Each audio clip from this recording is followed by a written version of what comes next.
Hello friends, welcome to my channel Sonia Hindi club. आज NCERT series में हम उमा शंकर जोशी का जीवन परिचय, साथ ही साथ उनकी दो कविताएं जो एनसीईआरटी में लगी हुई हैं, छोटा मेरा खेत, बगुलों के पंख, दोनों कविताओं का सार और एमसीक्यू करेंगे। सबसे पहले हम बात करते हैं उमा शंकर जोशी जीवन परिचय।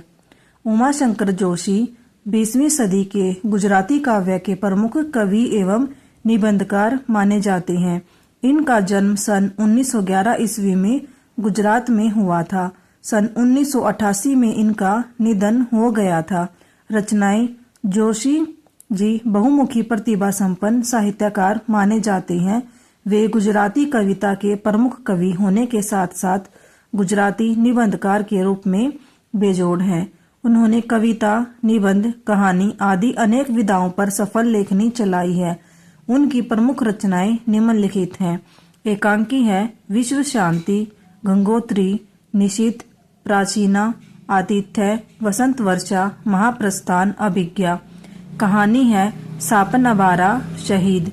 उपन्यास है श्रावणी मीणो विसामू। निबंध पार कांजन्या। संपादन गोष्ठी उगाड़ी बारी, क्लांत कवि, महाराणा सोनेट, स्वप्न प्रायण। अनुवादक अभिज्ञान शाकुंतलम, उत्तर रामचरितम।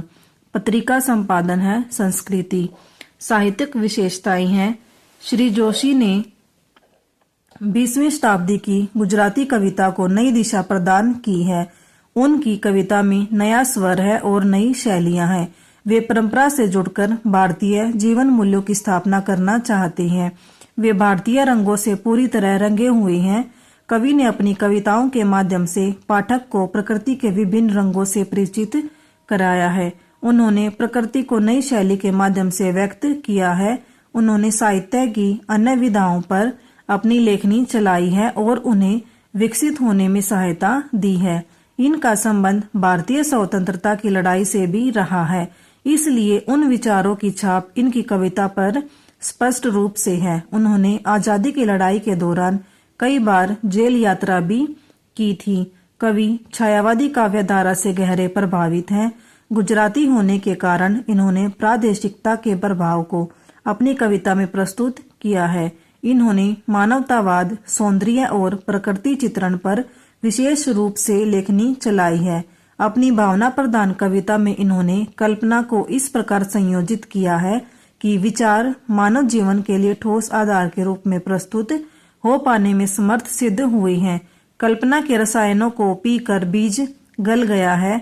निशेष शब्द में अंकुर फूटे, पल्लव पुण्यों से नमित हुआ। स्पष्ट रूप से इनकी कविता पर प्रगतिवादी काव्य धारा का सीधा प्रभाव नहीं है, पर मानवीय जीवन की पीड़ा से ये निश्चित रूप से प्रभावित हुए हैं। इन्हें समाज में प्रभावित कर कविता लिखने की प्रेरणा ही थी। छोटा मेरा खेत, चौकोना कागज का एक पन्ना, कोई अंधड़ कहीं से आया, क्षण का बीज वहां बोया गया। भाषा शैली है इनकी कविता में खड़ी बोली की प्रधानता है, जिसमें तत्सम और तद्भव शब्दों का सहज समन्वित प्रयोग किया गया है। अंधकारों की योजना आयास है। अब बात करते हैं छोटा मेरा खेत कविता का सार। छोटा मेरा खेत कविता उमा शंकर जोशी द्वारा रचित उनके काव्य संग्रह निशित से संकलित है। प्रस्तुत कविता में कवि ने कवि कर्म को खेती के रूपक में बांधकर प्रस्तुत किया है। कागज का चौकोर पन्ना कवि को एक चौकोर खेत के समान प्रतीत होता है। इस खेत में किसी अंधड़ अर्थात भावनात्मक आंधी के आने के प्रभाव से किसी एक क्षण बीज बोया जाता है। यह बीज रचना, विचार और अभिव्यंजना का हो सकता है, जो मूल रूप से कल्पना का सहारा लेकर विकसित होता है और इस प्रक्रिया में स्वयं गल जाता है। उससे शब्दों के अंकुर निकलते हैं और अंततः कृति एक पूर्ण स्वरूप ग्रहण करती है। साहित्यिक कृति से जो अलौकिक रस धारा प्रस्फुटित होती है, वह क्षण में होने वाली रोपाई का परिणाम है, लेकिन उससे प्रस्फुटित रस धारा अनंत काल तक चलने वाली कटाई से भी कम नहीं होती है। कवि स्पष्ट कहते हैं कि खेत में पैदा अन्न तो कुछ समय पश्चात समाप्त हो सकता है, लेकिन साहित्य से जिस रस धारा की प्राप्ति होती है वह अनंत काल तक समाप्त नहीं होती। अब देखते हैं बगुले के पंख कविता का सार। बगुले के पंख कविता उमाशंकर जोशी द्वारा रचित उनके प्रसिद्ध काव्य संग्रह निशीथ से संग्रहित है। यह प्रकृति सौंदर्य से परिपूर्ण कविता है। इस कविता में कवि ने सौंदर्य का अपेक्षित प्रभाव उत्पन्न करने के लिए कवि ने एक युक्ति का सहारा लिया है और सौंदर्य के चित्रात्मक वर्णन के साथ साथ अपने मन पर पड़ने वाले उसके प्रभाव का भी सुंदर चित्रण किया है। कवि आकाश में छाए काले काले बादलों में पंक्ति बनाकर उड़ते हुए सुंदर सुंदर बगुलों के पंखों को देखता है। वे कजरारे बादलों के ऊपर तैरती संध्या की उज्जवल सफेद काया के समान प्रतीत होते हैं। कवि का मन इस अत्यंत सुंदर तथा नयन भैराम दृश्य को देखकर इसी में डूब जाता है। वह इस माया से अपने को बचाने की सिफारिश करता है, लेकिन वह दृश्य इतना सुंदर है जो उनकी आत्मा तक को अपने अंदर समेट लेता है। कवि उससे चाहकर भी बच नहीं पाता। अब बात करते हैं दोनों कविताओं के एमसीक्यू की। क्वेश्चन है, छोटा मेरा खेत किसकी रचना है? रमाशंकर जोशी, भीमसेन जोशी, उमाशंकर जोशी, भीष्म जोशी। आंसर हो जाएगा उमाशंकर जोशी।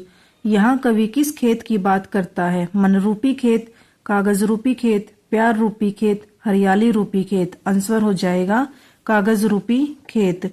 कवि ने अपने खेत में कौन सा बीज बोया? प्रेम रूपी बीज, विचार रूपी बीज, शब्द रूपी बीज, दान रूपी बीज। आंसर हो जाएगा शब्द रूपी बीज। नेक्स्ट है, कवि क्या बोता था? विचार रूपी बीज, अभिव्यक्ति रूपी बीज, गेहूं रूपी बीज, गीत रूपी बीज। आंसर हो जाएगा अभिव्यक्ति रूपी बीज। कवि अभिव्यक्ति रूपी बीज किस पर बोया था? कागज के पृष्ठ पर, खेत में, छत पर, आंगन में। आंसर हो जाएगा कागज के पृष्ठ पर। कवि विचारों का बीज बोकर कौन सा रसायन डालता है? यूरिया का, शब्दों का, कल्पना का, भावों का। आंसर हो जाएगा कल्पना का। बीज किस रूप में अंकुरित होता है? प्रेम रूप में, घृणा रूप में, लिखित रूप में, शब्द रूप में।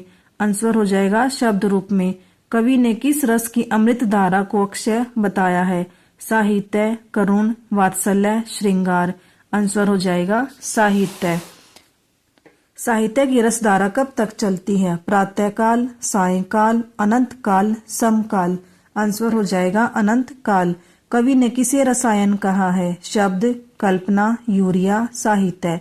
आंसर हो जाएगा कल्पना। छोटा मेरा खेत में शैली है चित्रात्मक, वर्णात्मक, प्रतीकात्मक, अभिधात्मक। आंसर हो जाएगा प्रतीकात्मक। पल्लव पुष्पों से नमित हुआ विशेष में अलंकार है उपमा, उत्प्रेक्षा, यमक, रूपक। आंसर हो जाएगा रूपक। बगुलों के पंख किसकी रचना है? शमशेर बहादुर सिंह, उमाशंकर जोशी, फिराक गोरखपुरी, सूर्यकांत त्रिपाठी निराला। आंसर हो जाएगा उमाशंकर जोशी। आकाश में किसकी पंक्ति बंदी है की सुंदरता का चित्रण किया गया है? हंसों की, बत्तखों की, बगुलों की, कबूतरों की। आंसर हो जाएगा बगुलों की। बगुलों के पंखों द्वारा क्या चुराए जाने की बात कही गई है? मन, हृदय, बुद्धि, आँख। आंसर हो जाएगा आँख। बगुलों के पंख का रंग कैसा है? नीले, सफेद, काले, मटमैला। आंसर हो जाएगा सफेद।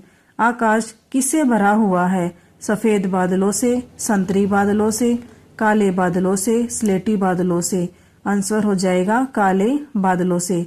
बगुलों के पंख काले बादलों के ऊपर तैरते किसके समान प्रतीत होते हैं?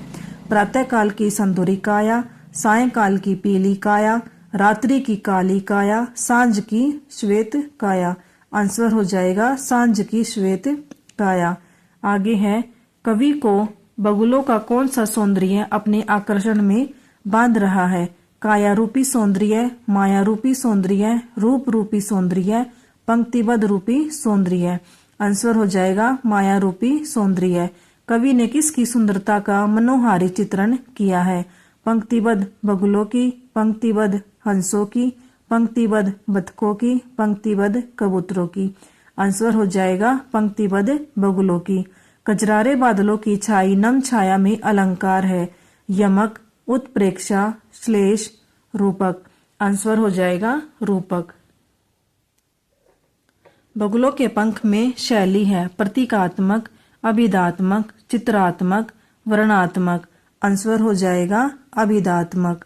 बगुलों के पंख में पदावली है। सूर्यकांत, चंद्रकांत, कोमलकांत, सुकांत। आंसर हो जाएगा कोमलकांत। सतेज से अभिप्राय है। सफेद, निस्तेज, तेजहीन, तेजस्वी। आंसर हो जाएगा तेजस्वी।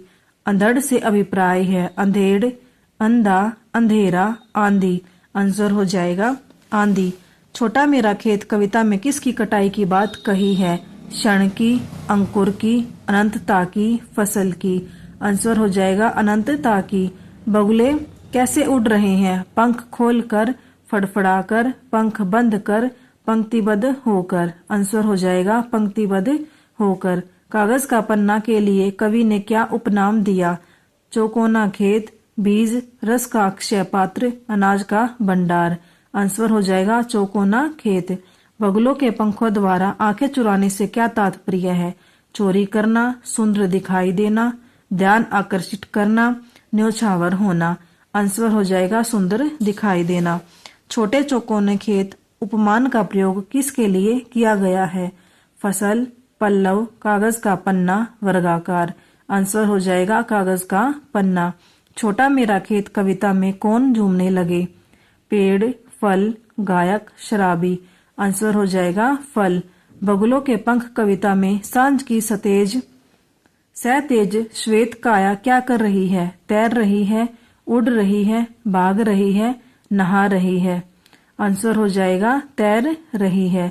छोटा मेरा खेत कविता में किसकी रोपाई की बात कही गई है?